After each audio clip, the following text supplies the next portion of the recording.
Assalamualaikum warahmatullahi wabarakatuh. Alhamdulillah, senang sekali bisa kembali berbagi ilmu di channel ini. Semoga apa yang kita pelajari hari ini menambah wawasan, memperkuat iman, dan menjadi amal jariah. Siapa berhak menyimpan akta wakaf masjid? Antara amanah, gengsi, dan ridha Allah. Bapak Ibu yang dirahmati Allah, mari kita renungkan sebuah peristiwa nyata di tengah masyarakat kita. Ada seorang hamba Allah yang dengan niat tulus ikhlas mewakafkan sebidang tanahnya. Tanah itu diniatkan untuk sarana ibadah, agar di atasnya berdiri sebuah rumah Allah, tempat umat menegakkan syalat, berzikir, dan berkumpul dalam kebaikan. Wakaf ini diterima dengan nadzir dari kalangan organisasi Islam tingkat kecamatan, yakni Majelis Wakil Cabang Nahdlatul Ulama di Kecamatan Sukamaju.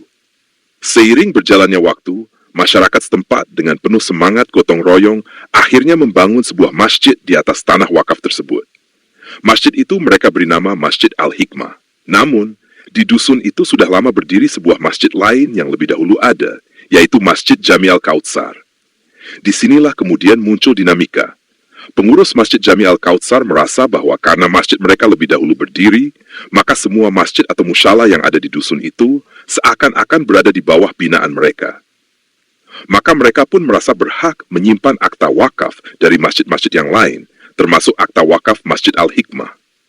Pertanyaannya, siapakah yang sebenarnya paling berhak menyimpan akta wakaf tersebut? Apakah pengurus Masjid Al-Hikmah? Apakah pengurus Masjid Jami Al-Kautsar? Apakah Majelis Wakil Cabang Nahdlatul Ulama Kecamatan Sukamaju selaku nadzir? Ataukah takmir Masjid Al-Hikmah yang sehari-hari mengelola masjid tersebut? Allah Subhanahu wa Ta'ala berfirman dalam Al-Quran Surat Ali Imran ayat 92, "Kamu sekali-kali tidak sampai kepada kebajikan yang sempurna sebelum kamu menafkahkan sebagian harta yang kamu cintai. Dan apa saja yang kamu nafkahkan, maka sesungguhnya Allah mengetahuinya." Ayat ini mengingatkan kita, wakaf adalah bagian dari kebajikan yang agung. Harta yang kita cintai diserahkan untuk kepentingan umat, dan Allah yang menjadi saksi. Maka setelah diikrarkan, wakaf bukan lagi milik pribadi, bukan pula milik kelompok tertentu, melainkan amanah untuk umat. Rasulullah Shallallahu Alaihi Wasallam juga bersabda dalam hadis riwayat Muslim, apabila anak Adam meninggal dunia, maka terputuslah amalnya kecuali 3 perkara: sedekah jariah, ilmu yang bermanfaat, dan anak syalih yang mendoakannya. Wakaf masuk dalam kategori sedekah jariah, yang pahalanya terus mengalir.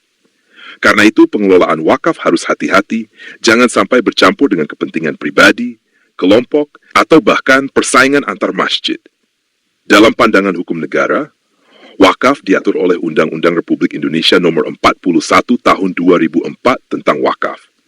Di sana ditegaskan bahwa yang berhak mengelola dan memegang dokumen wakaf adalah nadzir, yaitu pihak atau lembaga yang secara resmi ditunjuk dalam ikrar wakaf. Maka jika nadzir yang ditunjuk adalah Majelis Wakil Cabang Nahdlatul Ulama Kecamatan Sukamaju, maka secara hukum, merekalah yang memiliki kewenangan menyimpan akta wakaf tersebut. Namun, tentu dalam praktiknya, nadzir dapat menyerahkan salinan atau tembusan kepada pengurus atau takmir masjid yang sehari-hari mengelola kegiatan ibadah di Masjid Al-Hikmah. Hal ini untuk memudahkan administrasi, sekaligus menjaga keterbukaan dan kepercayaan. Sedangkan pengurus Masjid Jami Al-Kautsar, meskipun sangat terhormat sebagai pengurus masjid besar yang sudah lama berdiri, secara hukum maupun syariat tidak otomatis memiliki hak untuk menyimpan akta wakaf Masjid Al-Hikmah. Karena setiap wakaf berdiri sendiri dengan nadzir dan ikrar masing-masing. Imam Syafi'i dalam kitab Al-Um menjelaskan bahwa harta wakaf setelah diikrarkan keluar dari kepemilikan wakif dan menjadi milik Allah dengan pengelolaan nadzir. Imam Nawawi dalam Al-Majmu menegaskan, wakaf yang sah tidak bisa diwariskan, dijual, atau dihibahkan, karena ia sudah menjadi milik Allah. Ibn Qudamah dalam Al-Mughni menambahkan, nadzir adalah penjaga amanah yang berdosa bila lalai. Syekh Wahb Az-Zuhaili dalam Al-Fiqh Al-Islami wa Adillatuhu juga menegaskan bahwa nadzir adalah tentasi umat, baik secara syari maupun hukum. Maka menyimpan akta wakaf adalah hak nadzir, bukan pihak lain. Kesimpulannya, akta wakaf Masjid Al-Hikmah seharusnya berada dalam simpanan nadzir resmi, yaitu Majelis Wakil Cabang Nahdlatul Ulama Kecamatan Sukamaju. Takmir Masjid Al-Hikmah boleh memegang salinan resmi, sementara pengurus Masjid Jami Al-Kautsar walaupun mulia dan lebih dahulu berdiri, tidak memiliki hak hukum maupun syari untuk menyimpan akta wakaf masjid lain.